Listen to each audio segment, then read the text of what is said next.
àwọn bàbá wa mọ́ni àwọn bàbá wa mọ̀ọ̀yàn wọ́n lọ wọ́n bọ̀ nínú òwe wa pé iṣu àtẹnumọ́ràn kì í jóná o. ó dé wá fún Kaftan TV Yorùbá pẹ̀lú ètò àtàrà níkànnì Kaftan TV Yorùbá ká ṣàlàyé ní ìkànnì Kaftan TV Yorùbá. ètò yóò máa wá sójú mọ́ máwòrán yẹn lẹ́ẹ̀mẹ́ta lọ́sẹ̀ láàrin agogo 12 ọ̀sán sí aago 1 ọ̀sán ní gbogbo ọjọ́ ajé Monday, Ọjọ́rú Wednesday àti ọjọ́ Ẹtì Friday pẹ̀lú ọmọ yẹn Adejoke Bakare ká ṣàlàyé níbi tí a ti máa pẹ̀kẹ́lu àwọn onírúurú ohun tó ń ṣẹlẹ̀ láwùjọ wa fún ìgbádùn yẹn. fún àlàyé ẹ kàn sí wa lórí ká ṣàlàyé àlàyé ní bàbá ọ̀rọ̀. lórí ìkànnì ibi tá a ti ń bomi ọgbọ́n mu ní gbogbo ọgbà ní gbogbo ọjọ́ ìyẹn náà ní Kaftan TV Yorùbá lórí ètò ká ṣàlàyé. Adejoke Bakare ló kí káàbọ̀ sórí àkọ́tún ètò tòní ní Ọjọ́rú. Mo ti sọ fún yín tẹ́lẹ̀ lọ́jọ́ Monday lọ́jọ́ Ajé wípé èmi pẹ̀lú number 2 number 1 ọlọ́wọ́ ọ̀tún ọlọ́wọ́ àlàáfíà mi gbogbo ẹ̀ lájọ́ máa pẹ̀kẹ́ lọ́rọ̀ lónìí lórí ètò ká ṣàlàyé. ẹ jẹ́ kán kúfẹ̀ kan kẹ́yà ara lé fúnra wọn. ẹ má sọ fún wọn nǹkan tí mo sọ lọ́jọ́ Monday ẹ má jẹ́ kán gbọ́. kí lẹ sọ fáwọn ará ilé. ẹ ṣe Ọláìdé Olúwaṣeun Èwí náà ló ń sọ pé ẹ kú dédé àsìkò yìí ní gbogbo ibi tẹ́ ti ń wò wá ẹ sì kú ìfẹ́ tẹ́ ẹ ní sí ètò yìí Ọlọ́run á máa nífẹ̀ẹ́ yín náà àmọ́ ohunkóhun tí wọ́n bá sọ fún yín lọ́jọ́ Ajé ẹjọ́ ẹja mi sí ẹjẹ́ mu. ó ti wá rí sí pé kò sọ ẹgbẹ́ ẹ̀kú gẹ́gẹ́ bí ìṣe ẹ̀ mo ní mo fẹ́ ṣe photocopy kankan tó máa ń sọ á ní pé lesson 1 10 one ó ti yé mo ní kẹ́ bá jà sí ṣe à pé curiosity náà dẹ̀ ni oníròyìn ni wá iṣẹ́ wa náà ní onípe tí mo sọ pé kẹ́ já sí mo ti wá já sí fúnra rẹ̀ báyìí òun náà ti gbọ́ ara curiosity wa náà ló máa jẹ́ ká kàn sọ àwọn nǹkan kan ní àbálẹ̀ ilé pàápàá jùlọ lórí àwọn ìwà kò tọ́ lọ́jọ́ Monday mo ní pé ìpìlẹ̀ terrorism ìpaniláyà ó bẹ̀rẹ̀ láti kíni ìwà jẹbánu.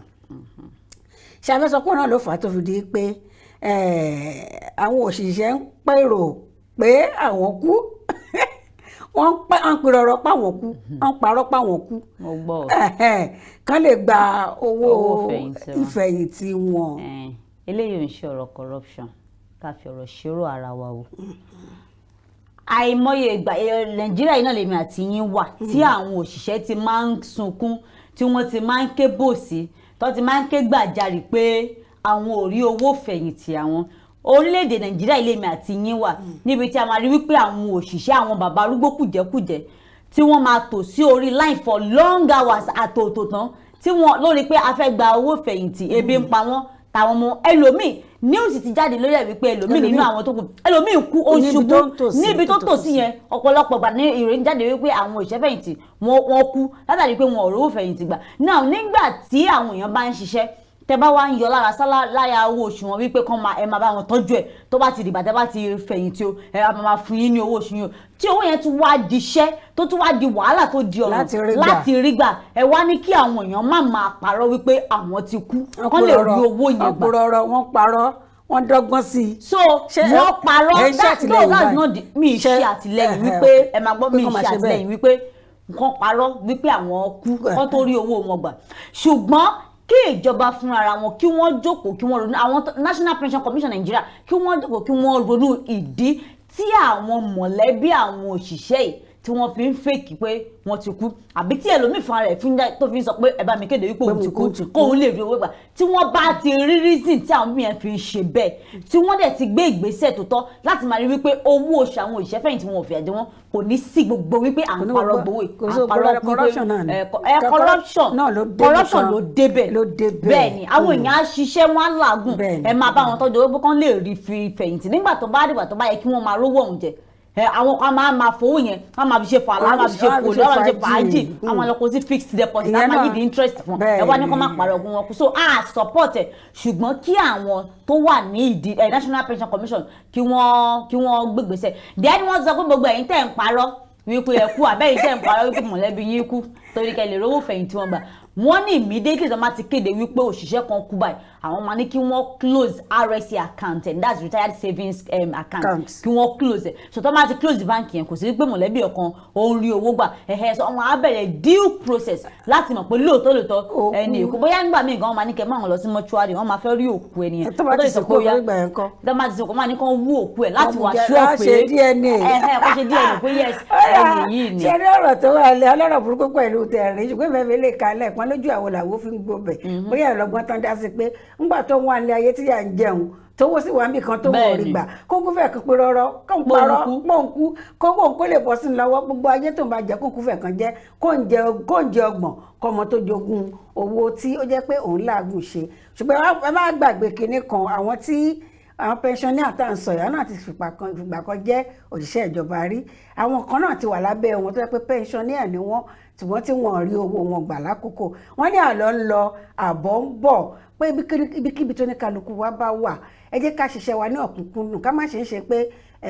kò sí tó kàn mí mo wà ń bẹ̀ lẹ́ni tó bá wù mí ni mo lè ṣe ẹ̀yin tẹ́ wà ń bẹ̀ lẹ́ni tẹ́ ń fi ìyà jẹ àwọn tó jẹ́ pensioners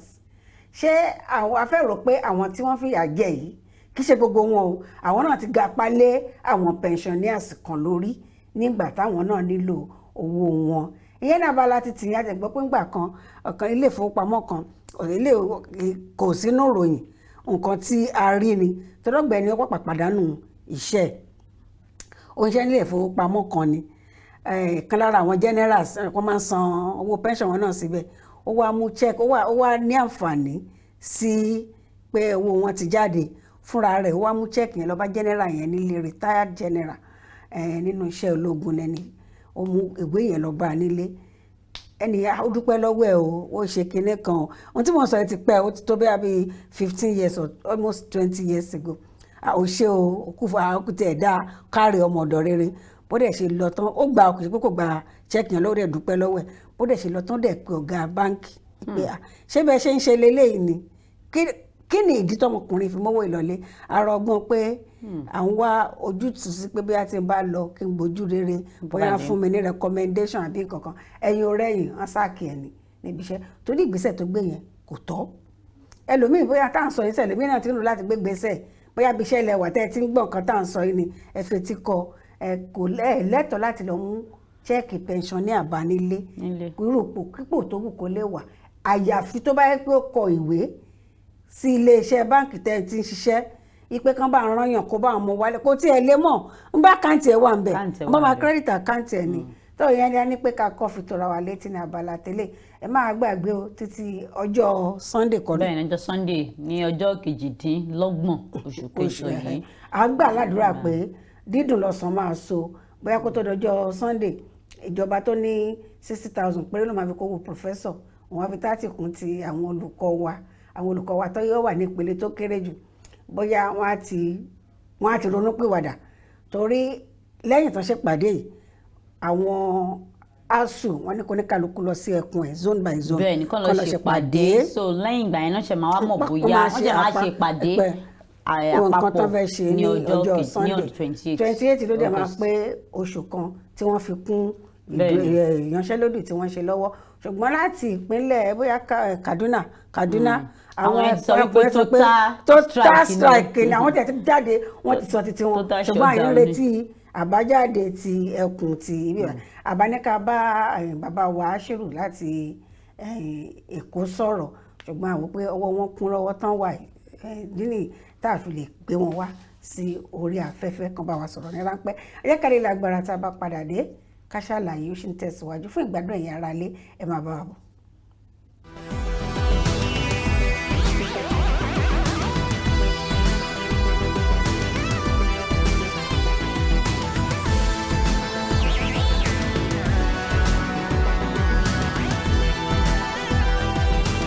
ẹ káàbọ̀ padà sórí ètò ká ṣàlàyé ìròyìn ti jáde fún àwọn aráàlú báyìí lórí kẹ́ni nọ́mbà ọkọ̀ tí ó ń pàwọ̀dà bíi ọ̀gà ọ̀sẹ̀ mélòó sẹ́yìn kan la rí mọ́tò kan tó ṣàgbóríṣi nọ́mbà méjì jáde àmọ́ ọ̀pọ̀ àwọn kan ti máa ní Nàìjíríà tẹkinọ́lọ́jì ẹ̀bí náà fẹ́ bẹ̀rẹ̀ Nàìjíríà wíyé di o àwọn tó wá wà lójú iṣẹ́ ìgangan wọ́n ti fọn rere sí wa pàápàá jùlọ àtẹnu Bísí Kazeem bẹ́ẹ̀ni iléeṣẹ́ ìjọba àpapọ̀ tó ń rí sí ààbò ojú pópó ìyẹn Federal Road Safety Corps wọ́n ti kéde wípé òté ti wà lórí nọ́mbà ọkọ̀ ìyẹn plate number plate tó ń rotate tó ń pàwọ̀dà bí ọ̀gá fọ́nrán kan ló jáde ní àárín ọ̀sẹ̀ yìí tá a rí i pé ọkọ̀ yẹn ọ̀nìtẹ́ni yẹn bá ti tẹ bọ́tìn kan nínú iná ló lò so a tún yí sí ojú kejì yẹn ìkọ àkọ́kọ́ nínú nọ́mbà yẹn ọkọ̀ presidency so ẹ rò pé bóyá òṣìṣẹ́ ìjọba àpapọ̀ tó ń bá láti ọ́fíìsì ìjọba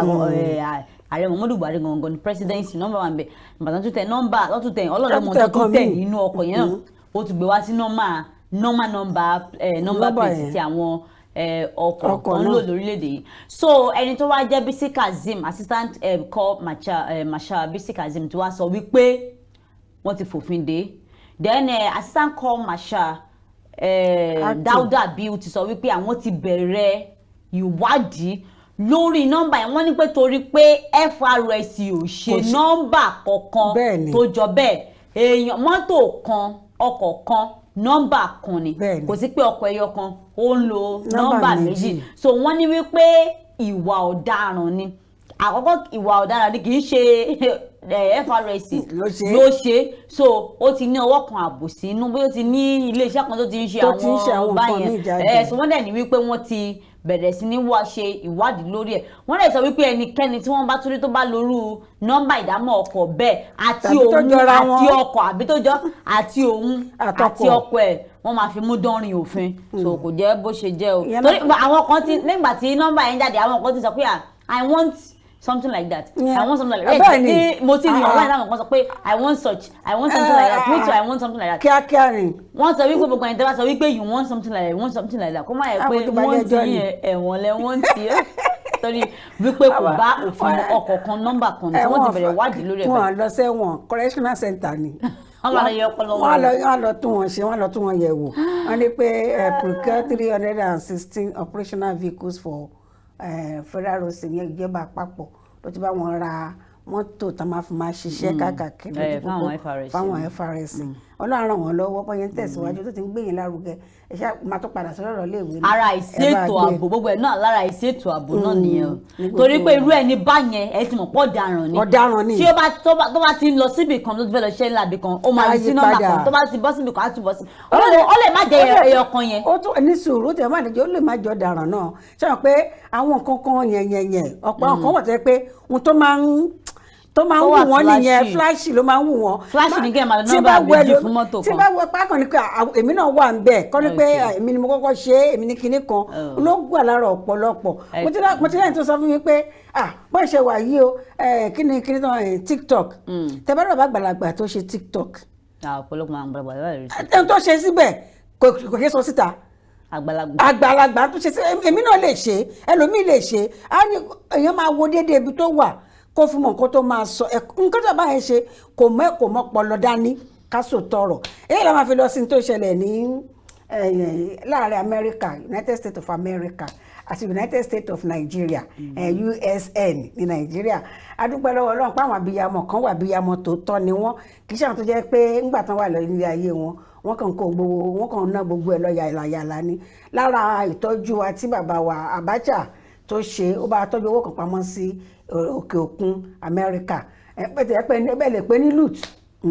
tó bá wù kẹ́ pé ṣùgbọ́n lẹ́yìn pàtàkì báyìí ti kú gbogbo owó tó fi pamọ́ káàkiri báyìí wọ́n kàn dá padà wálé ni ní báyìí o wọ́n ní ìjọba Amẹ́ríkà USA gbà láti dá $23 million owó tí Abacha fi pamọ́ tó bá wù kẹ́ pé o sí ìlú wọn padà fún ìjọba àpapọ̀ gẹ́gẹ́ bí nǹkan tí ìròyìn sọ bàbá wa Màlàmí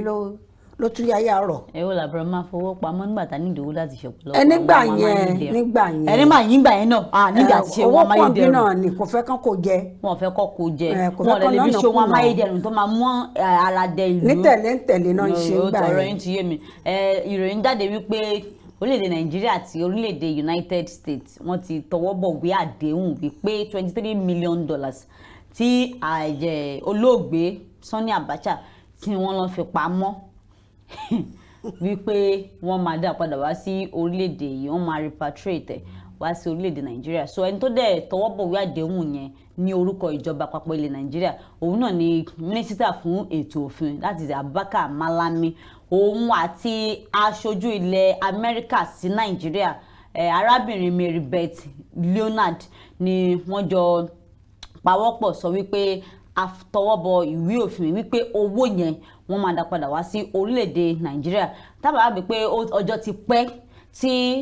ìjọba ilẹ̀ Nàìjíríà ti ń gbé ìgbésẹ̀ wípé gbogbo àwọn owó tí àwọn olórí orílẹ̀-èdè yìí nígbà kan tí wọ́n ti kó jẹ, tí wọ́n ti kó pamọ́ kó lọ sókè òkun, kọ́mọ bó ṣe máa dá padà wá. So ara ìgbésẹ̀ kan náà ni eléyìí. Abubakar Malami dẹ̀ ti wá sọ wípé wọ́n máa lo owó yẹn láti fi ṣe àwọn ohun amáyédẹrùn fún orílẹ̀-èdè yìí, kí Ọlọ́run jẹ́ kí wọ́n lè mú ìlérí yẹn ṣe. Torí tí àbá bàbá pé ẹni tó jẹ́ alága àjọ tó ń gbógun ti ìwà àjẹbánu magu, ìdí tí wọ́n fi yọ magu kúrò nípò di òní lónìí, òun ni lórí ọ̀rọ̀ looted funds, recovered looted funds. Wọ́n ní ìgbà kan wà tí wọ́n sọ wípé èlé orí 550 billion naira, that's interest on 550 billion naira recovered looted fund. Wọ́n ní wọ́n tún rí loot yẹn ni wípé owó tí wọ́n lọ kó jẹ tí àjọ EFCC wá rí gbà wọ́n tún kó jẹ. So gbà yẹn náà dẹ̀ ni wọ́n gbé ìgbìmọ̀ kan kalẹ̀, ìgbìmọ̀ tí adájọ́ àgbà Justice Ayọ̀ Salami tí ó darí gbà yẹn, tí wọ́n ní wọ́n lọ ṣèwádìí. Nǹkan tó dẹ̀ sọ ni wípé wọ́n ní kò sí àkóyawọ́ nínú bí àjọ EFCC bí wọ́n ṣe ń ṣe àwọn owó tí wọ́n ń rí gbà padà, tí wọ́n dẹ̀ fi sọ pé bóyá ó ṣeé ṣe kí Ibrahim Magu kó ti kó lára owó yẹn jẹ. eléyìí kì í ṣe EFCC náà fẹ́ dá padà fún. kì í ṣe EFCC náà fẹ́ dá padà. recovered looted fund náà ni àbí. kàmá àgbàgbé wípé EFCC fún ara wọn kan tó jẹ́ àjọ tó mójútó bọ́n ṣe ń gba owó ìwọlé padà, kí ló ṣẹlẹ̀ sí owó ńgbà náà. Ìdí tí wọ́n fi Ibrahim Magu náà ká fọkàn wa balẹ̀ torí pé mínísítà fún ètò. a lè sọ ètò tó fẹ́ wọlé yìí sí wọ́n ti ní pé ohun amáyédẹrùn ni. Bóyá ilé náà máa fi rántí n ta sọ ní ọjọ́ Ajé nípa títì tó lọ láti ìpínlẹ̀ Èkó lọ sí Abẹ́òkúta tó gba Ṣàngó Ifọ̀ títí dé Abẹ́òkúta tó kọjá. Bóyá wọ́n á ṣíjú àánú wo agbègbè láti rí pé gómìnà Abíọ́dún wọ́n fún ní nǹkan kó náà fi ṣe pópó títì yìí. Bóyá ara tó máa jáde náà nìyẹn, ṣùgbọ́n tá a ṣáà ń béèrè fún ni pé kí wọ́n ṣe àlàyé bí wọ́n ṣe náwó. Torí lórí ètò ká ṣàlàyé gbogbo àlámà ṣàlàyé ọ̀rọ̀ fúnra wa kó yé wa. Eléyìí náà làwọn fi sọ ti ọmọ pòfẹ́sọ̀ kan tọ́wọ́ tẹ̀ pẹ̀lú àwọn akọ̀wọ́rin ẹ̀ tí wọ́n lọ jí ẹ́ńjìnì ọkọ̀ gbé. Ṣé tábánikà wo kínní yìí ṣàtìlẹ́yìn fún olè. Ṣùgbọ́n náà gba yunifásitì tó ti ṣẹlẹ̀. Atótónu táwọn ọmọ yìí sọ nínú kínní pàápàá jùlọ nípa ọ̀rọ̀ pé scrap ní mọ́tò ní ẹ́ńjìn. Ìyẹn àwọn ọmọ ọkọ̀ tó ti bàjẹ́ tó wá ń tún àwọn pàtì rẹ̀ tà ní pieces. Ó bá tẹ̀ jẹ́ pé bẹ́ẹ̀ náà ló ṣe wá rí, ṣé àwọn ọmọ ilé ẹ̀tọ́ láti lọ síbẹ̀ láti lọ gbé láti lọ gbé ta. Àkọ́kọ́ ọmọ pòfẹ́sọ̀ tí wọ́n dárúkọ yẹn ká má bàbí pé láti bí oṣù mélòó kan nísìnyí. Mo mọ bí tó máa mọ̀rọ̀ lọ nìyẹn. Àwọn ìgbé láti bí oṣù mélòó kan nísìnyí láti bí oṣù mélòó kan nísìnyí bàbá ẹ̀ gbowó oṣù ebi ń pa ọmọ àjẹun. Nígbà tó ń gba gan owó òka. Nígbà tó ń gba gan owó òka. Kí pòfẹ́sọ̀ odidi pòfẹ́sọ̀ ẹ mọ iye ìwé tó ti kà ẹ mọ ìwà láti ṣe kó tó gba pòfẹ́sọ̀ kó máa gba bí i 300,000 àbí 400,000 àbí èlò sọ pé wọ́n fún 600,000 àbí fún pòfẹ́sọ̀. Ìgbà yẹn èmi náà máa ń rò pé pòfẹ́sọ̀ máa wọ 3M 4M. Ọlọ́run. Tí mo máa ń rò nìyẹn wípé at least àwọn lecturer tó kéré jùlọ kò lè gba less than 500,000. Nǹkan tó máa ń wà ní mind mi nìyẹn. Ṣùgbọ́n màtá lè gbọ́ pé owó professor ju 300 tí mo máa ń rò nìyẹn wípé at least lecturer tó kéré jù university kò lè gba less than 500,000. nígbà tí ò sí ní ẹ̀ka àdájọ́. Ṣùgbọ́n màtá lè wá gbọ́ pé àwọn professor wọn bá ju 300 400 lọ láti bí oṣù méje ó ti oṣù méje báyìí láti February tí wọ́n ti wà ní ìyanṣẹ́lódì wọn ò gbowó. Wọ́n dẹ̀ sọ pé no work no pay. No work no pay wọn ò bá sálárì. ìyọ ẹni mo sọ lọ́sẹ̀ tó kọjá wípé nígbà tó bá yá ẹ sọ wípé àwọn àgbàlagbà míì ti yẹ kí wọ́n bá nídìí ìwà ìbàjẹ́ wọn àtọ́fọ̀pọ̀tẹ̀ ń ta búrẹ́dì nígbà àgbàlagbà míì ti yẹ ká bá nídìí ìwà ìbàjẹ́ wọn máa bá ń bẹ̀ nígbà tí bí bá ń bá ìyàwó àtọmọ ọmọ la wá bá ń bẹ̀ nísìn nítorí wípé nǹkan pọ̀ nílé àkọ́kọ́ náà mọ́tò yẹn báwo ni mọ́tò yẹn ṣì jẹ́ ìgbà wo ni wọ́n ti páàkì mọ́tò yẹn síbẹ̀ tó fi gbé engine àwọn kọ̀ọ̀kan máa wà tẹ́ pé ọdún 2 mẹ́ta ọdún 4 ó máa wà ní ojú kan ara ìmójútó ìjọba náà ni all boils down to insecurity náà because nígbà tẹ́ bá páàkì mọ́tò jọ síbẹ̀ ọdún kan ọdún 2 mọ́tò ti bàjẹ́ síbẹ̀ lè pe ẹni tó ní mọ́tò bẹ̀ kó wá gbé kúrò ńbẹ̀ wá ní káwọn èèyàn kan máa rí as scrap mọ́tò lè ṣe mọ́tò ọgbà yunifásitì náà tiẹ̀ tún ni wọ́n náà rò pé bóyá scrap ni tó bá yẹ pé wọ́n ti gbé mọ́tò yẹn kúrò bẹ́ẹ̀ àbí wọ́n ti wá nǹkan ṣe sí ni irú nǹkan báyẹn kò ní ṣẹlẹ̀ then kí àwa òbí ká máa fa àwọn ọmọ wa létí torí tá a bá sọ lọ síwájú àti gbọ́dọ̀ lọ sẹ́yìn apart from pé bóyá èmi ń pa àwọn lecturer àwọn ọ̀rọ̀ owó gba àwọn ọ̀ṣẹ́ tó jẹ́ kọ́ ọmọ professor lọ máa jí mọ́tò ti bàjẹ́ as scrap kí àwọn òbí ká máa tẹ̀ mọ́ àwọn ọmọ wa létí ohun tí ò bá ti ń ṣe tiwa kọ́ máa fọwọ́ kàn olè kò ní orúkọ méjì olè ni and ignorance there is nothing like ignorance in law yes ignorance is not an excuse in law wípé mi ò mọ̀ mo rò bí a scrap ní kinní kan mo ò ní gbọ́ yẹn nígbà tí wọ́n máa gbé dé ilé ẹjọ́ so kí àwọn òbí ká máa kí àwọn ọmọ wa nílò more reason tó fi jẹ́ wípé tí a bá yín sọ pé à ń kàwé bóyá kí iṣẹ́ máa wà tí àwọn ọmọ náà máa ṣe láti máa fi generate owó díẹ̀ mọ́ ẹ̀gbọ́n tó bá ní nǹkan tí wọ́n ṣe ọmọ professor ni máa lọ sọ pé òun jí mọ́tò because ó jọ scrap lójú wọn dẹ̀ gbé dé gbogbo-nbírí ibẹ̀ náà ti lọ ta mọ́tò wọ́n ní owó mọ́tò ìfẹ́ tó 2 million iye tí ẹ́ńjìn yẹn tó 2 million ìgbọ́n gbà táwọn àtà 30,000 ni wọ́n tà á nítorí túmọ̀ sí pé tó bá tẹ̀ máa pín owó ìgan láàrin ara wọn mẹ́ta ni mélòó ni kájà pé 10,000 ó lè má tó 10,000 ó lè má pẹ́ dọ́gbadọ́gba kó ìkan lè ní pé ìbé mi mo pè é sí ìbé mi la tọ́kùn mi la tọ́nà ṣùgbọ́n jù bẹ́ẹ̀ lọ náà wọ́n sọ pé àwọn ọmọ yìí ní pé àwọn kábàámọ̀ nǹkan tí àwọn ṣe. definitely wọn máa kábàámọ̀ tó lọ́wọ́ ti tẹ̀ wọ́n tọ́wọ́ bá tẹ̀ wọ́n ní kábàámọ̀ ẹ̀ ẹ jẹ́ ká lè la agbára tá a bá padà dé ká ṣàlàyé ṣe ń tẹ̀síwájú lórí ètò náà lè ṣe wa ẹ má gbé kúrò ń bẹ ẹ darapọ̀ mọ́ wa lórí ẹgbẹ́ àwọn ẹ̀rọ látàgbà wa pátápátá ẹ ṣé púpọ̀ fún ìfẹ́ àti sùúrù tẹ́ fi ń bá wa bọ̀ tẹ́ fi tẹ̀sí ní sí ètò yìí ẹ jẹ́ ká lè la agbára náà.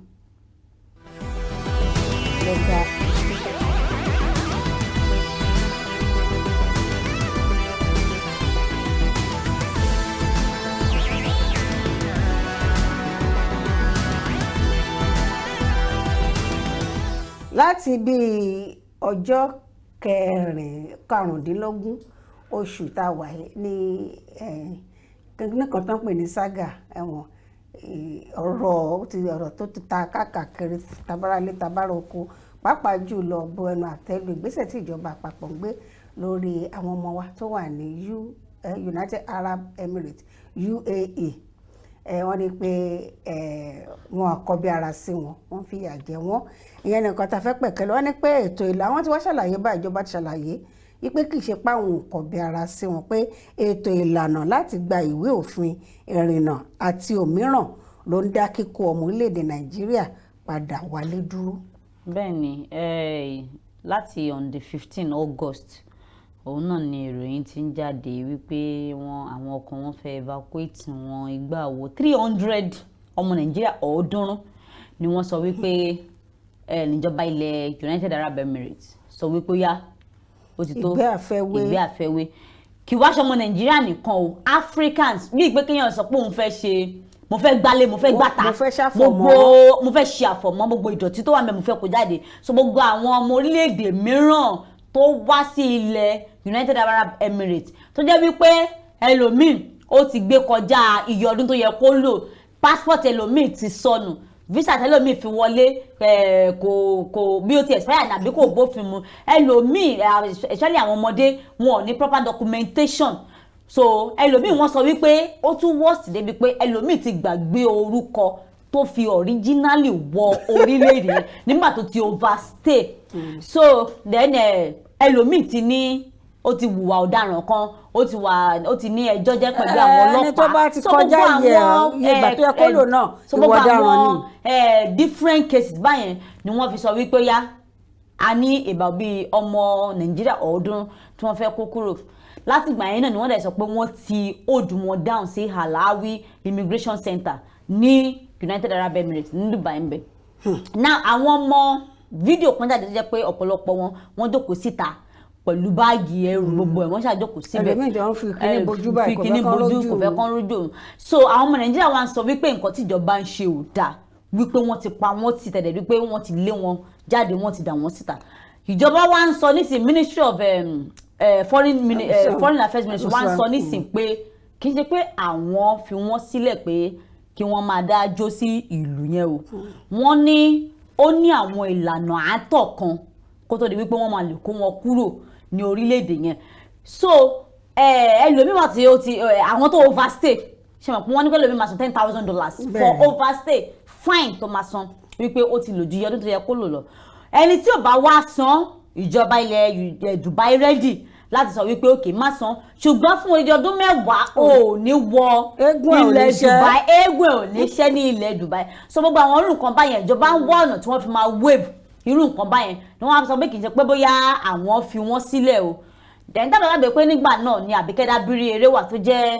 alága NIDCOM Nigerians in Diaspora ni ó ti sọ wípé proper profiling wọ́n nídà ti ṣe náà ìyẹn ni wípé wọ́n máa ṣètò wọ́n máa gba orúkọ ibi tó ti wá ìlú ẹ̀ kìíní kan ìgbà tó wọlé kìíní kan proper detail máa wà ó sì lọ lọ́wọ́ profiling máa wálé lórí èèyàn 300 lọ́dún ọjọ́ mélòó sọ́jọ́ mélòó náà ti wà lórí yẹn báyìí. Láti on the 15th tó ti bẹ̀rẹ̀ wọ́n ti bẹ̀rẹ̀ profiling today is 24 ọjọ́ mélòó ti wà láàrin yẹn wọ́n ti láàrin èèyàn 300 péré náà tí ì rí yanjú bí bá ṣe wà yìí. ṣé mọ̀ pé ó ní ìlànà àtọ́màtọ̀ so kò yí sí báyìí náà láti on the 15 sí on the 24 so irú ẹlòmíì tó sọ pé ó ti gbàgbé orúkọ tó ń fi wọlé kíní kan fi nìkan so àwọn tó ń gbàgbé orúkọ kò yí sí náà pé kí wọ́n kò ń ṣe nǹkan tó easy but tí ẹ bá fẹ́ travel out ẹni bá àwọn tó ti travel out ti mọ orúkọ táwọn face yes so àwọn document kọ̀ọ̀kan máa wà tẹ́ máa lọ provide kó tó di wípé ẹ máa lè ṣe proper documentation so gbogbo àwọn nǹkan báyìí ni wọ́n sọ wípé ó ń delay tí wọ́n ti fi kó wọn wá so wọ́n dẹ̀ ní gbẹ́ngbà tí wọ́n bá ti parí gbogbo ẹ̀ tán ẹ̀ rí àwọn èèyàn yín lọ́tọ̀ wọ́n dẹ̀ ní ẹlòmíì o torí kàlà ẹlòmíì tẹ́ bá rí tí wọ́n bá kó dé kò wùwà àìtọ́ kan o gẹ́gẹ́ bí nǹkan tíjọba sọ wọ́n ní kò bù kí n ṣe pé ẹlòmíì wọ́n wùwà àìtọ́ o ṣùgbọ́n ẹlòmíì ti sọ passport ti ẹnu visa ẹlòmíì ti expire ó ti overstay ẹlòmíì ní proper documentation so orúkọ tẹ́lòmíì fi wọlé kò rántí ẹ̀ mọ́ àwọn ọmọ wẹ́wẹ́ wọ́n ní especially infants àwọn ọmọ ẹ̀mí wà tí wọ́n bí wọn sọ̀hún no proper documentation fún irú àwọn ọmọ báyìí ìdí nìyẹn tí wọ́n fi sọ wípé kí ọgbọ́n máa padà bọ̀ lé sọtẹ́ bá lé lómi kìí ṣe pé yóò wù àbàjẹ́ kan ńgbà yẹn a máa nà ká àbùkù sí wọn pé wọ́n ti wù wá ńlá àbí kan náà fi lé wọn wá. wọ́n tẹ̀ wá ní pé kájọ ìjọba àpapọ̀ tún tẹ̀síwájú náà rẹ̀ pé àwọn ọmọ Nàìjíríà tó wà lókè òkun tán wà ń bẹ̀ lọ́wọ́lọ́wọ́ báyìí wọ́n rọ̀ wọ́n pé kan dájú pé àwọn fi ọwọ́ síbi tọ́wọ́ ń gbé bẹ́ẹ̀ ni wọ́n gbà wọ́n lámọ̀ràn bẹ́ẹ̀ nǹkan míì má tún wọlé sí nǹkan tó ń ṣẹlẹ̀ èyí la máa fi lọ sí ìfọ̀n rere ètò wá láti ọ̀dọ̀ alukoro iléeṣẹ́ ọlọ́pàá àpapọ̀ yẹ Olúmúyìwá Adéjọbí ó fọ̀n rere ó tún ṣe kìlọ̀ fún gbogbo ọlọ́pàá pé wọn ò lẹ́tọ̀ọ́ láti yẹ fóònù ẹnikẹ́ni wò tí wọ́n bá mú náà lẹ́tọ̀ọ́ sí ṣùgbọ́n wà tán ní pé wọ́n lẹ́tọ̀ọ́ yìí ó ṣe wá jẹ́ pùn gan-an ni wọ́n yàn láàyò láti ṣe. Tí a bá gbàgbé pé ní August before now kó tó dìsìn ni Alkali Baba tó jẹ́ balógun ikọ̀ ọlọ́pàá yányán ilẹ̀ Nàìjíríà ni ó ti sọ wípé yíyàn tí wọ́n yan òun gẹ́gẹ́ bí balógun ikọ̀ ọlọ́pàá òun máa ṣe àfọ̀mọ́ iṣẹ́ ọlọ́pàá ó ní wípé gbogbo àwọn ìwà àìtọ́ kan tí àwọn ọlọ́pàá míì wù kó tó di wípé òun gorí oyè gbogbo ẹ̀ ló máa jẹun odò lọ mú mi gbogbo ẹ̀ ló máa dópin náà láti ìgbà yẹn ó dẹ̀ ti wá fi gbogbo àwọn ìlànà sílẹ̀ gbogbo àwọn ìjìyà tó tọ́ fún ọlọ́pàá tó bá ṣẹ̀ sí òfin àwọn lára àwọn ìkìlọ̀ tí wọ́n wá kìlọ̀ fún àwọn ọlọ́pàá ńgbà náà ni wípé ọlọ́pàá ò ní ẹ̀tọ́ pàtàkì jùlọ tó bá wà gbé EndSARS ìdí ó pẹ̀lú nǹkan tí àwọn èèyàn fi yan tọ́tọ́ fi protest ńgbà yẹn fún EndSARS wípé kéèyàn gbé báàgì dání kọ́lọ́pàá máa sọ pé òun fẹ́ yẹ láptọ̀pù wò òun fẹ́ yẹ fóònù wò Alkali Baba ta sọ wípé kò sí ọlọ́pàá ọ̀kan ò ní ẹ̀tọ́ láti sọ wípé òun ń gba fóònù aráàlú kọ̀ọ̀kan lójú títì láti máa yẹ̀ wò so òun ni PRO wọn Múyìwá Adéjọbí tí wàá fi wá ń sọ nísìnyí wípé ọlọ́pàá kọ̀ọ̀kan ò ní ẹ̀tọ́ láti sọ wípé òun yẹ fóònù aráàlú ọ̀kan wò lójú títì tàbí òun mẹ́gba òun nà wọ́n òun búlì wọn in any form tí àbá gbàgbé wípé ọ̀pọ̀lọpọ̀ ìjìyà ni wọ́n ti fún àwọn ọlọ́pàá mi lórí àwọn ìwà yìí ọlọ́pàá kan Ọpẹ́yẹmí Dábírí ní August 3rd ní ọjọ́ kẹta oṣù yìí ni wọ́n dismiss ẹ̀ látàrí wípé ó yẹ fóònù wò ó tún assault ẹnìyẹn ń bèrè pé a ò ní kó bẹ́ẹ̀ ni ó yẹ fóònù wò ó tún assault ẹnìyẹn on dismiss ẹ̀ ó dẹ̀ wà ní dolphin kínní now ẹlòmíì náà Mr. Richard Giri àbí kí lorúkọ ẹ̀ Mr. Richard Gele òun náà ní ìpínlẹ̀ Kogi ní Ọ̀kẹ́nẹ́ wọ́n di mọ́tò òun náà ní mobile police mobile 77 ló wà wọ́n di mọ́tò wọ́n dismiss ẹ̀ nígbà tí wọ́n di mọ́tò látàrí wípé òun extort àwọn èèyàn ń gbowó ó tún justify criminal wípé kò sí nǹkan tó burú wípé kò sí nǹkan tó burú pé ọlọ́pàá ń gbowó lọ́wọ́ àwọn kìnnìkan ẹlẹ́bí àwọn ọlọ́pàá tó ń gba 15 naira ó ń gbẹ̀tọ́ ẹ̀ lójú títì àwọn ọlọ́pàá 15 naira gba 100 naira lọ́wọ́ àwọn onímọ́tò òun tún wá ń justify ẹ̀ pé kò sí nǹkan tó burú bẹ̀ wọ́n dismiss ẹ̀ so àwọn ẹlòmíín wà tábà bá gbé ní ìdínà 2020 àbí 2021 about 10 policemen ni wọ́n dismiss wọ́n dẹ̀ demote àwọn 8 policemen demoted látàrí wípé ìwà àbàjẹ́ kan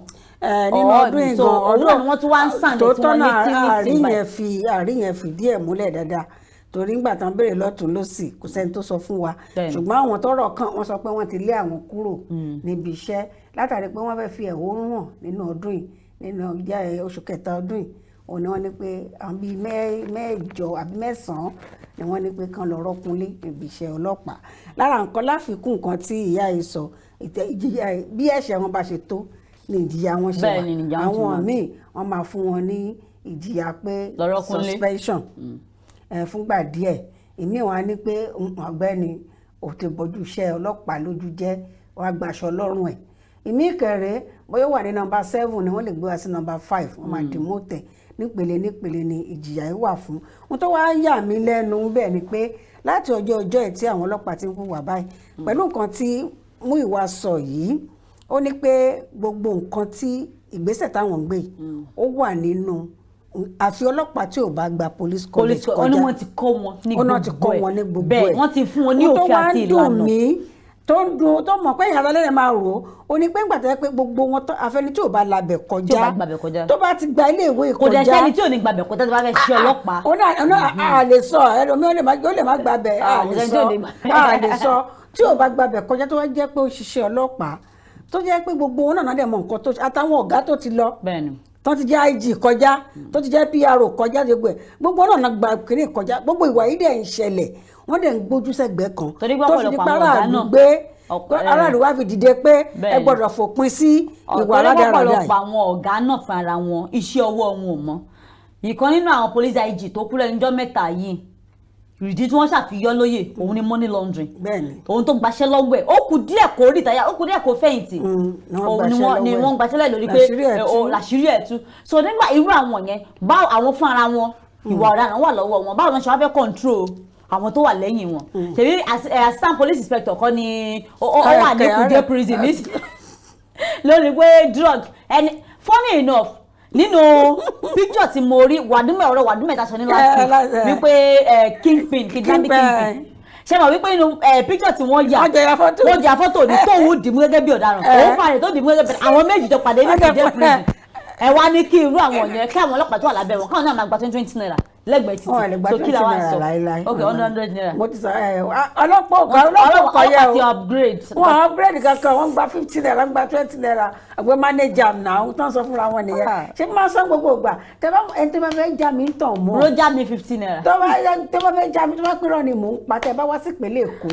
wọ́n máa sọ àwọn àgbègbè kan fún iṣẹ́ rí pen cinema tó bá ń bọ̀ láti abúlé Ẹ̀gbá àárọ̀ yìí wọ́n máa wà ní apá kápẹ́ńbọ̀ láti abúlé Ẹ̀gbá wọ́n máa wà ní apá ọ̀tún tó bá jẹ́ ọ̀sán ìrọ̀lẹ́ láti bóyá aago mẹ́ta bí nǹkan wọ́n máa wà lápá àlàáfíà lè pé èèyàn lọ sí abúlé Ẹ̀gbá kò sígbà tí mo gba àdúgbò ìkọjá nírú àkókò báyìí tí mi ò kí ń rí wọn bẹ́ẹ̀ wọ́n ń yẹ mọ́tò wò wọ́n ń yẹ kinní kan wò wọ́n gbogbo ìran ṣe kí ẹ̀ pọ́n yẹ̀ wò lásán wọ́n ti ń ṣẹ̀tọ́ tẹ́ bá tún wá dé police checkpoint ṣẹ́gun ẹ̀yẹ́ bí kí náà ń pè ná U-turn traffic area kan wájú iléeṣẹ́ ọlọ́pàá gangan ló wà ní abattoir tó wà ní oko ọba. Bẹ́ẹ̀ni àwọn yẹn iṣẹ́ wọn nìyẹn. Wọn ò ní mọ́tò kankan tó ń mú o traffic tó ṣẹlẹ̀ ń bẹ̀ tí traffic kò bá ṣẹlẹ̀ gan ègún ni kò ní ṣẹlẹ̀. Báwo ni owó ṣe fẹ́ pé ó máa wà ń bẹ̀ àti márúwá o àti kórópè o àti ọ̀kadà o iná light ni ó ti yé iná light tí wọ́n sọ akíní kan máa ta mọ́ ni ó ti yé àtobìnrin wọn àtọkùnrin wọn ó dà pọ̀ ọkùnrin tẹ̀ ní tìjú díẹ̀. Àwọn obìnrin ò ní tìjú ara ó ní nǹkan tí wọ́n dàbí pọ́ níjọ́ kan mo tiẹ̀ wo mo ní bóyá nǹkan tí wọ́n gbà wọ́n sí iṣẹ́ ọlọ́pàá ni pé ẹ̀yin eléyìí lọ́dún sí ìkẹlẹ́ máa gba owó wọnú ilé wa owó recharge card. ẹ̀ ń sọ pé ìyá yẹn ó mú ògógó lójú kí ló dálẹ̀ lọ pé gbogbo lókun ló màmá náà jẹ máa ń pè wọn màmá ni wọn kò sí òsì mọ́ ọ́fíìsà ni kò sí ọ́fíìsà mọ́ àmú dabade rí ọlọ́pàá yẹn náà ojú ẹ̀ ti lẹ́rìí rojà mi no talk down abẹ́ àwọn ọlọ́pàá Nàìjíríà náà nìyẹn wọ́n ṣàn bara wọn lójú jẹ́ Nigeria police is always our friend wọ́n bara wọn lójú jẹ́ wọ́n ní pé Nigeria police are friends èmi náà nífẹ̀ẹ́ sí mo nígbàgbọ́ nú ẹ̀ ọlọ́run àkúbá wa ṣe àwọn tó jẹ́ pé wọ́n dìndín ní ìfẹ́ orílẹ̀-èdè Nàìjíríà yìí lọ́kàn ní ọdún 2023 wọn náà máa bọ́ sí ipò tábàdà sí bọ́ sípò wọ́n máa yan àwọn tí wọ́n ṣetán láti ṣiṣẹ́ kì í ṣe àwọn oníyẹ̀gẹ̀yẹ̀gẹ̀ kì í ṣe àwọn ní ọmọ ìlú mi ni ọmọ agbègbè mi ni kò sí yẹn mọ́ àwọn aṣíwájú tuntun ojú tuntun ló máa jáde ní ọdún 2023 ayákadé ilẹ̀ agbára a ṣì ń tẹ̀síwájú lórí ọ̀rọ̀ kìnìún àti ẹ̀mọ́ nǹkan tá a fẹ́ pè wọ́n nǹkan tá a bá dé padà láti ilẹ̀ agbára káwá wo nǹkan tá a fẹ́ pẹ̀ kẹ́lù lábára tó gbẹ̀yìn lórí Ká Sálàyé lónìí ẹ kú kalẹ̀ lóde.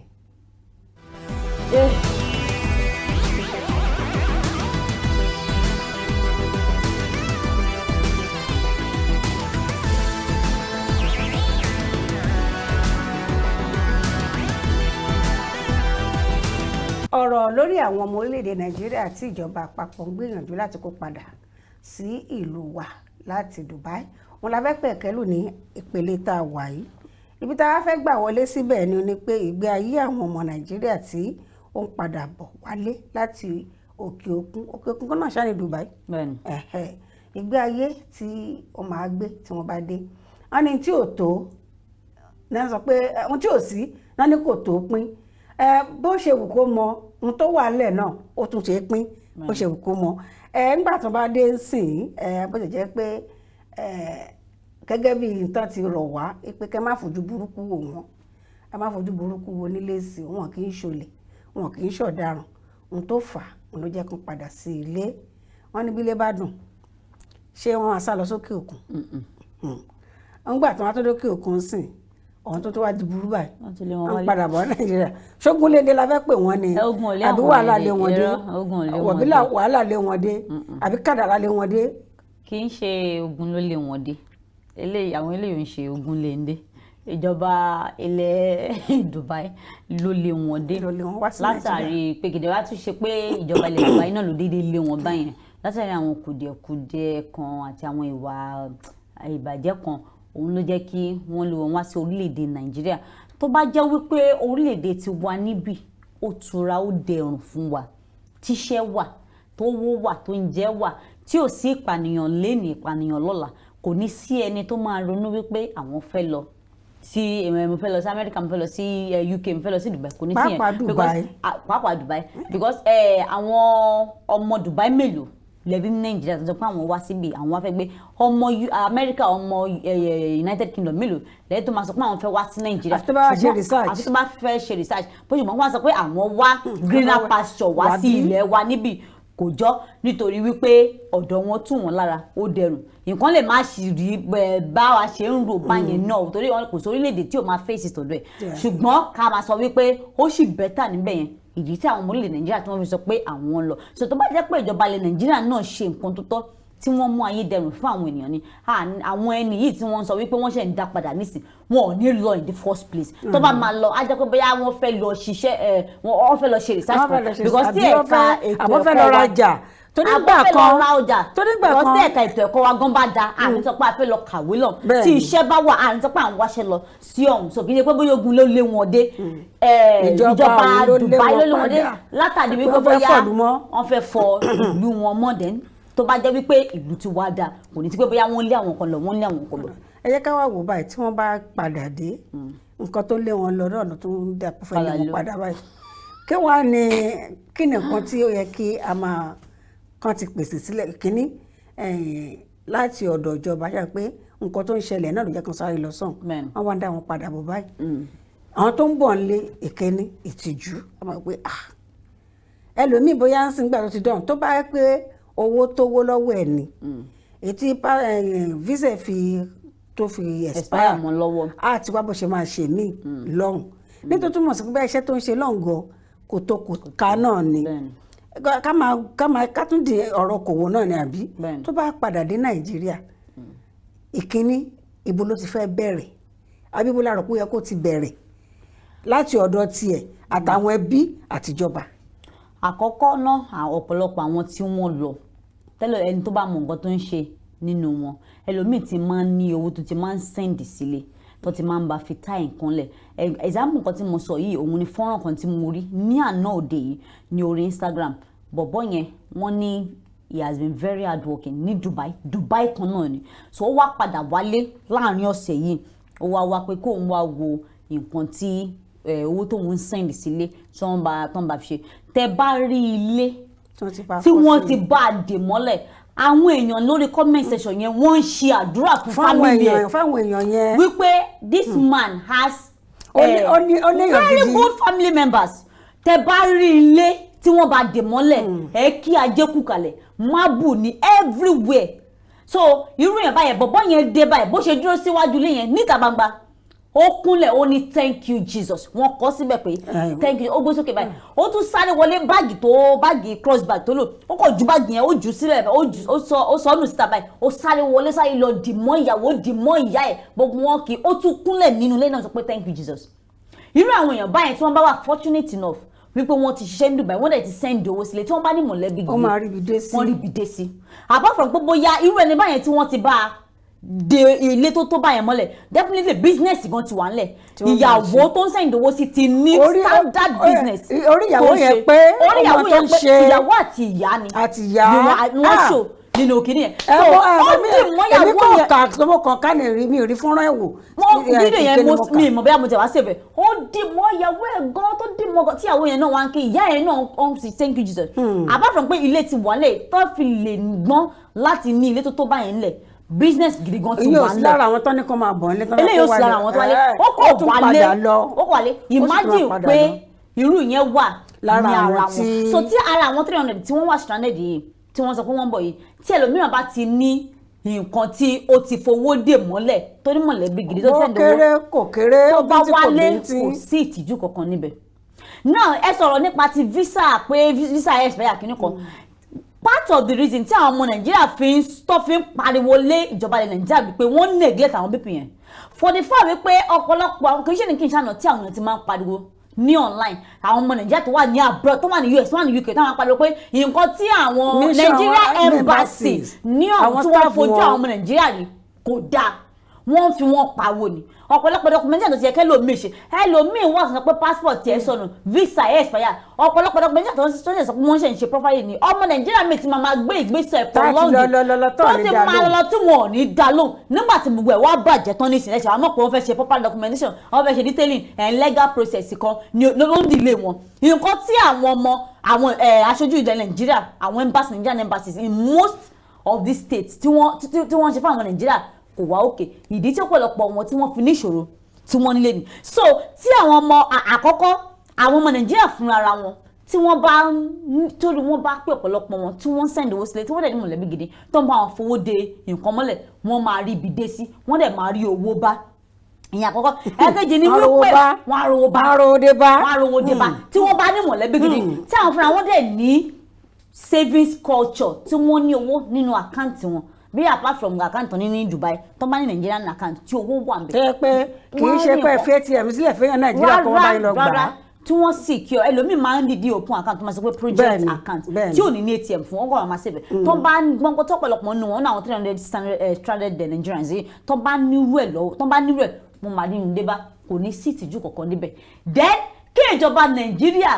kí wọ́n mọ bí wọ́n so ọ̀pọ̀lọpọ̀ wọn tó bá jẹ́ wípé o wọn ò wá rí nǹkan dé bá o bóyá kíní kan kí ni ìmọ̀ràn tá fẹ́ fún wọn báyìí. àkọ́kọ́ àwọn fúnra wọn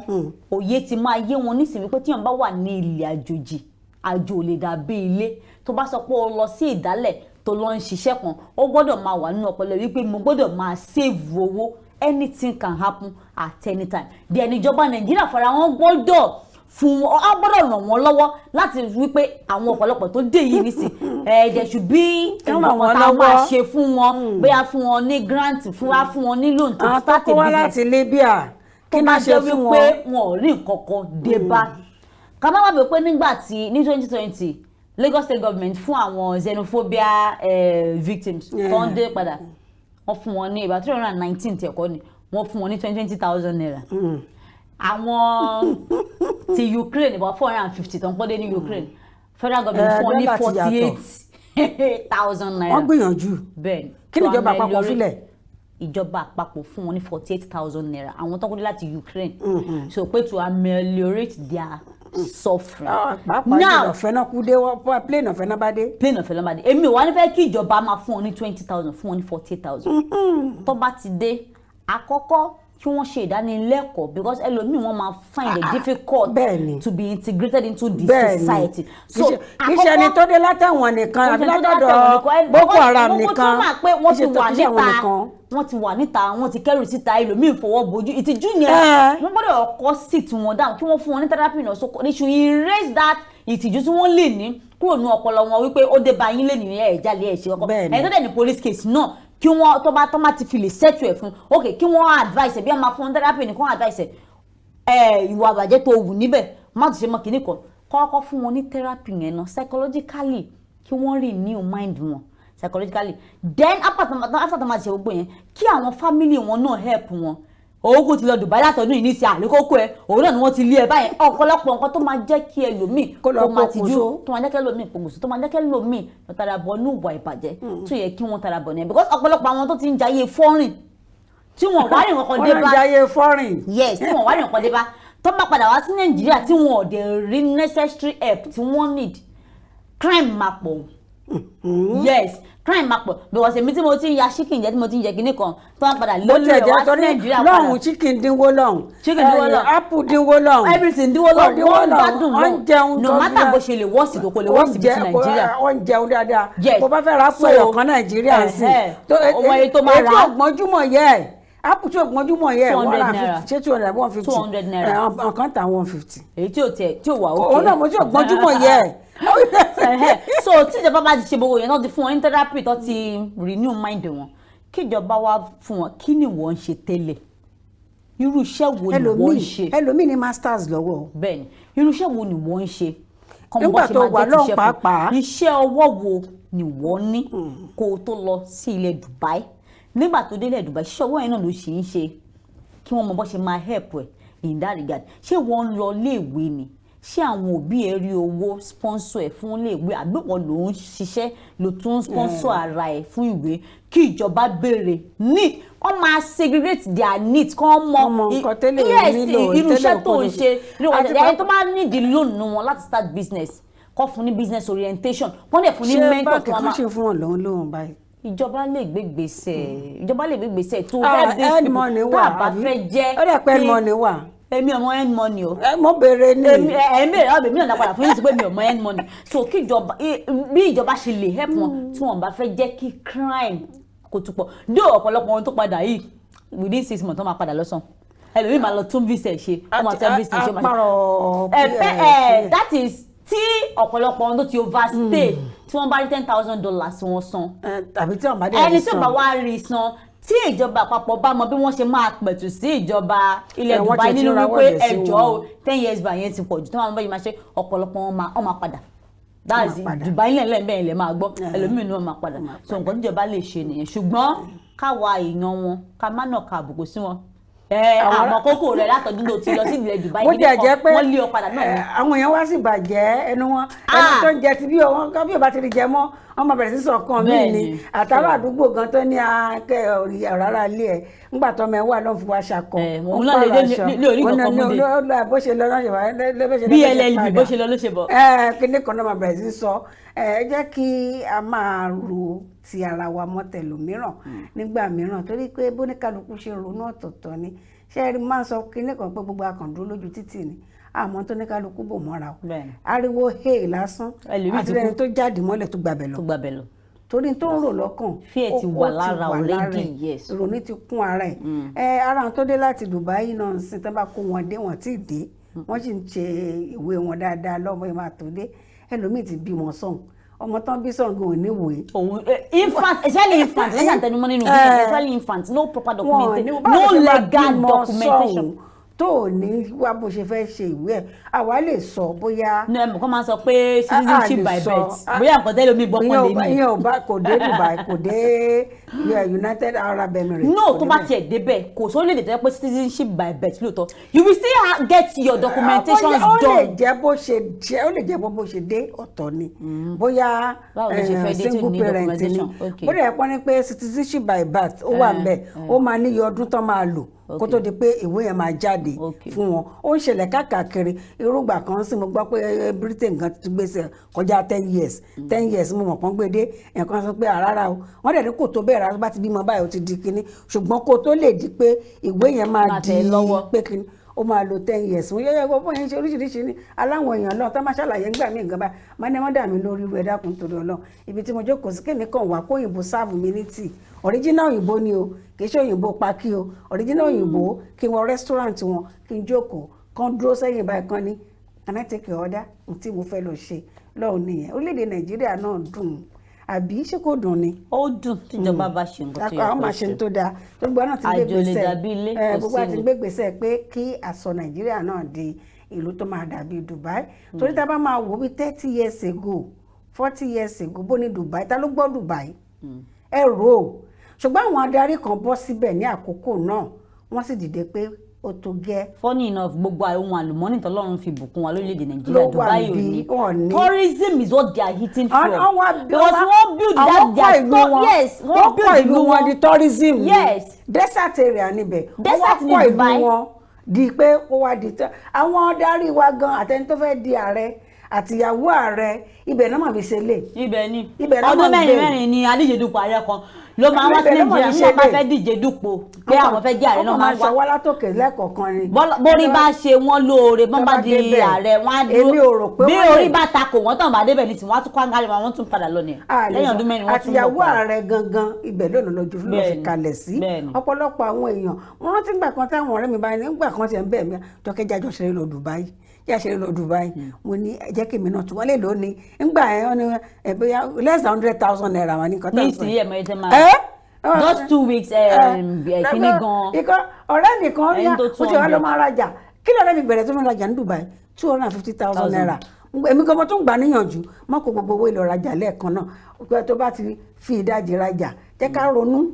tó bá ti dé tó bá ti ń tà yẹn lọ tó bá ti gbowó mi wọlé wàá kó dajì wàá tún fi lọ sàn mọ́ kó gbogbo ẹ̀rọ rajà lẹ́ẹ̀kan náà kó má di pé ẹ̀yìn ọdún kan ò tí ì ráyè padà lọ sàn àwọn náà là ń gbà wọ́n nímọ̀ràn ṣùgbọ́n ńgbà tó wá di ọ̀rọ̀ pé Dubai wá di ibi tó dàbí pé bó o bá débẹ̀ ara ò tí ì balẹ̀ gbogbo owó wa Nàìjíríà àwọn tó wà lókè lọ́hùn ibẹ̀ náà ti lọ ṣe bá ṣe ìyàwó fọmọ ńbẹ̀ wọn lọ ṣe birthday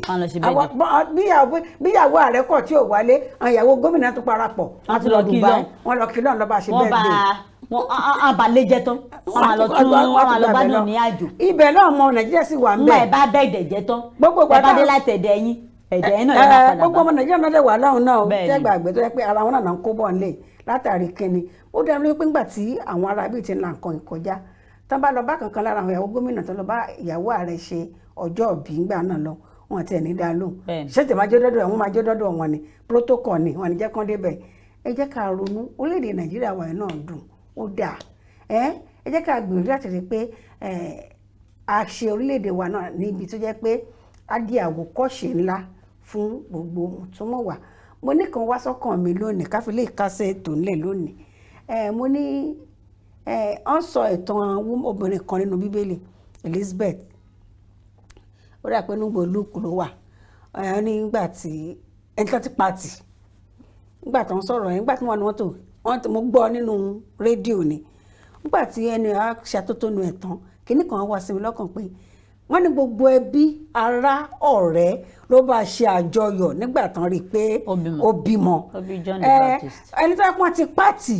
tí wọ́n ti kọ̀wé ètò rẹ pé Nàìjíríà dàbí orílẹ̀-èdè tí wọ́n pàtì tó nìkan gidi ò lè jáde bẹ́ẹ̀ mọ́ tí gbogbo nǹkan tó dáa tá à ń retí tó bá ṣẹlẹ̀ gbogbo àgbáyé gbogbo àgbáyé ló máa darapọ̀ bá wa yọ ayọ̀ ìṣẹ́gun pé àṣẹ́gun Ọlọ́run gbàdúrà o pẹ̀lú àṣẹ Ọlọ́run Elédùmarè ọlọ́ba Elédùmarè tó gbàdúrà tèmi Adejoke tẹ́ fi rí mi wò lórí ètò Ká Sálàyé lónìí ẹ ó gbàdúrà tẹ̀yin náà tẹ́ ń wò wá ní gbogbo nǹkan tí à ń retí lọ́dọ̀ Ọlọ́run Ọláìdé èmi ti dágbére lórí ètò bá ń dágbére fúnra lé káfíyàn juwọ́ sí wọn. Ọláìdé olúwa ṣeun èwì náà ló ń sọ wípé ẹ ṣeun fún ìfẹ́ tẹ̀ní sí wa ẹ máa gbàgbé wípé ìpolówó làgùn mu òwò mẹ́ta lọ́kọ́ tà kọ́ mẹ́ranko mi ò tó tà ẹgbẹ́ ìpolówó yín wá sórí ètò Ká Sálàyé ẹgbẹ́ ìpolówó yín wá sí orí ètò Ká Sálàyé gbogbo ní tabadẹ polówó ní orí ètò yìí lágbára Ọlọ́run àlùbáríkà Ọlọ́run ló máa wọbẹ̀ ẹ máa ta wàrà nítorí ẹ̀yin ẹ̀tẹ̀ ń ṣọ mẹ́ta so àlùbáríkà Ọlọ́run bùkún Ọlọ́run ló máa wọnú iṣẹ́ yín lọ gbogbo ìpolongo tẹ bá dẹ̀fẹ̀ bóyá ń jẹ́ ẹgbẹ́ òṣèlú àbí ẹgbẹ́ kan ẹgbẹ́ àjọdá tẹ fẹ́ kí àwọn èèyàn gbọ́ nípa ẹ̀ àbí nǹkan tẹ́ ń ṣe ní iléeṣẹ́ yín tẹ fẹ́ káwọn èèyàn gbọ́ nípa ẹ̀ ẹgbẹ́ wá sórí ètò Ká Sálàyé lágbára Ọlọ́run àlùbáríkà Ọlọ́run ló máa wọbẹ̀ títí di ọ̀sẹ̀ tó ń bọ̀ Ọláìdé olúwa ṣeun èwì náà ló sọ wípé ó dìgbà. Ká Sálàyé, Ká Sálàyé fún wọn. Ká Sálàyé, Ká Sálàyé fún wọn. àwọn bàbá wa mọ́nímọ́ní àwọn bàbá wa mọ̀ọ̀yàn wọ́n lọ wọ́n bọ̀ nínú òwe wa pé iṣu àtẹnumọ́ràn kì í jóná o ó dé wá fún Kaftan TV Yorùbá pẹ̀lú ètò kan ètò àtàrà níkànnì Kaftan TV Yorùbá Ká Sálàyé Ká Sálàyé Ká Sálàyé ní ìkànnì Kaftan TV Yorùbá ètò yóò máa wá sójú mọ́ màwòrán yẹn lẹ́ẹ̀mẹ́ta lọ́sẹ̀ láàrin agogo 12 ọ̀sán sí aago 1 ọ̀sán ní gbogbo ọjọ́ ajé Monday ọjọ́rú Wednesday àti ọjọ́ ẹtì Friday pẹ̀lú ọmọ yẹn Adejoke Bakare Ká Sálàyé níbi tí a tún máa pẹ̀kẹ́lu àwọn onírúurú ohun tó ń ṣẹlẹ̀ láwùjọ wa fún ìgbádùn yẹn fún àlàyé ẹ kàn sí wa lórí Ká Sálàyé àlàyé ní bàbá ọ̀rọ̀.